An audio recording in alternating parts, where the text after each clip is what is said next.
In the shadows of unsolved crimes, some names echo louder than others. Today, we uncover the chilling enigma of Case 200, the Zodiac. Across the expanse of Australia's storied criminal past, few cases have gripped the public and baffled law enforcement like the elusive Zodiac. Spanning decades, the mystery of the Zodiac killer's identity and motives has become a dark cloud in the annals of crime, weaving a complex web of fear and fascination. What secrets does Case 200 hold? Join us as we delve deeper into its dark corners. April 10, 1962, Oceanside, California. The night Ray Davis's life tragically ended. Ray was a familiar face in the small coastal town, known for his cheery demeanor and readiness to lend a hand. At 29, he had built a modest life around his job as a cab driver, a job he both enjoyed and depended on. On that fateful night, Ray clocked in for his usual evening shift. The streets of Oceanside, usually quiet and uneventful, bore no signs that this night would be any different. However, as the clock neared midnight, a call came through the dispatch. A passenger requested a pickup from a dimly lit street corner, not far from the bustling downtown area. Ray responded to the call, unaware that this ride would be his last. The details of what transpired next are sparse. What is known is that Ray picked up a lone passenger, a figure shrouded in mystery, whose identity remains unknown to this day. After this pickup, the radio silence from Ray's cab was ominous. The following morning, a chilling discovery was made. Ray's cab was found abandoned on a secluded street, the interior stained with signs of a struggle. Ray himself was found outside the vehicle, having succumbed to multiple gunshot wounds. It was a brutal, senseless act of violence that shook the community to its core. Investigators pored over the scene, looking for any clue that might lead them to the perpetrator. They analyzed fingerprints, tire tracks, and interviewed countless individuals. Yet, all leads reached dead ends. The mysterious passenger had vanished into the night, leaving behind no trace but the haunting memory of that ride. With no witnesses and few clues, Ray Davis's case went cold, leaving a haunting question: who was the passenger? As years turned into decades, the mystery of Ray's final passenger continues to perplex and disturb those who remember the case.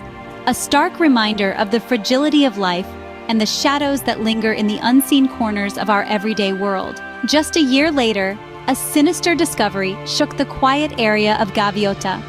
It was a bright morning when three teenagers, out for a hike in the serene hills near the coast, stumbled upon a scene that would haunt them for the rest of their lives. Hidden among the brush were the lifeless bodies of two other teenagers, both victims of a brutal and senseless murder. The local authorities were alerted immediately, and the area quickly became swarmed with police and crime scene investigators. The bodies were identified as 16-year-old Linda Smith and 17-year-old Michael Johnson. Both had been reported missing just the night before by their worried families. The community of Gaviota, usually peaceful and close-knit, was plunged into a state of shock and mourning. At the crime scene, detectives found several clues that hinted at the violent struggle that had taken place. Footprints scattered around the area suggested there might have been more than one assailant. The victims' belongings were found a few meters away, tossed aside as if in a hurry. Furthermore, shell casings near the bodies indicated that the murders were carried out using a firearm. As the investigation unfolded, the local police worked tirelessly, interviewing friends, acquaintances, and anyone who might have seen Linda and Michael on the night they disappeared. Despite these efforts, the leads were frustratingly sparse. The lack of witnesses and concrete evidence made the case increasingly difficult to solve. The impact of the murders on Gaviota was profound. Parents kept a tighter rein on their children, evening curfews were set, and the community's sense of security was shattered. The local newspapers were filled with stories and updates about the case, keeping the community gripped with fear and suspicion. Years have passed since that dreadful day, and the Gaviota double homicide remains an open wound in the heart of the community. The brutality of the Gaviota double homicide left a scar on the town, and the killer remained at large.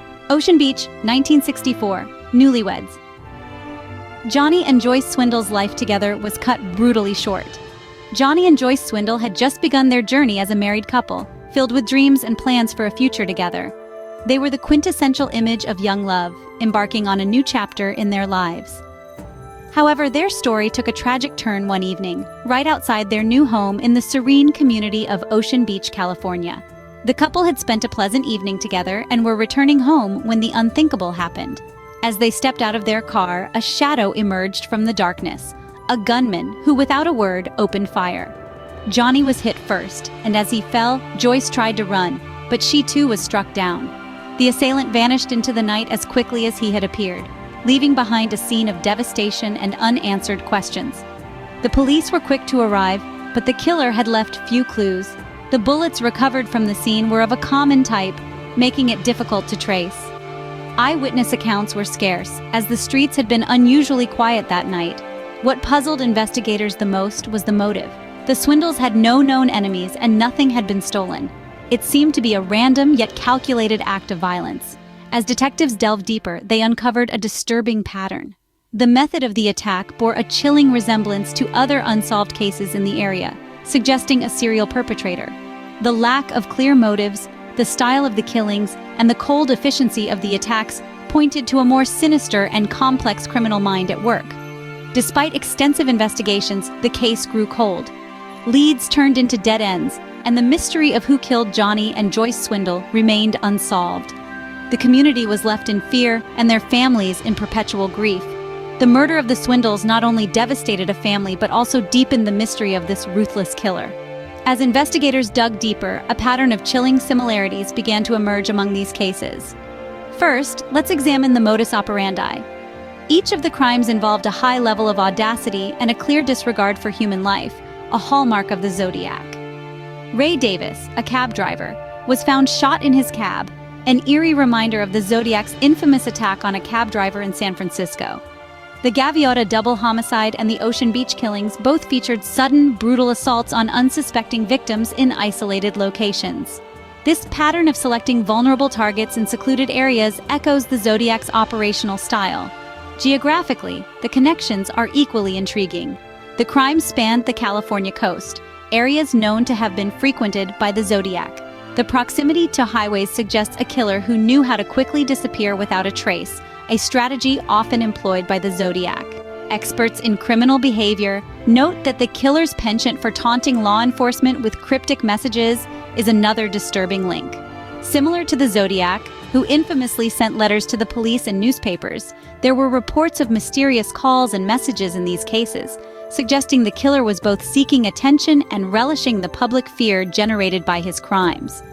Theories abound, but one particularly compelling argument is that these cases could represent the early, unconfirmed work of the Zodiac, testing his methods before adopting the persona that would terrorize the public.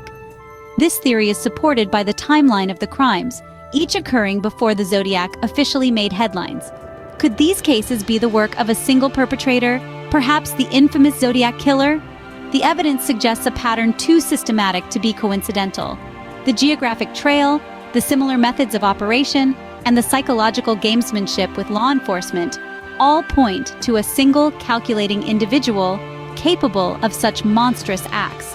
As we connect these dots, the shadow of the Zodiac looms larger, suggesting a tapestry of violence woven long before the world knew his name.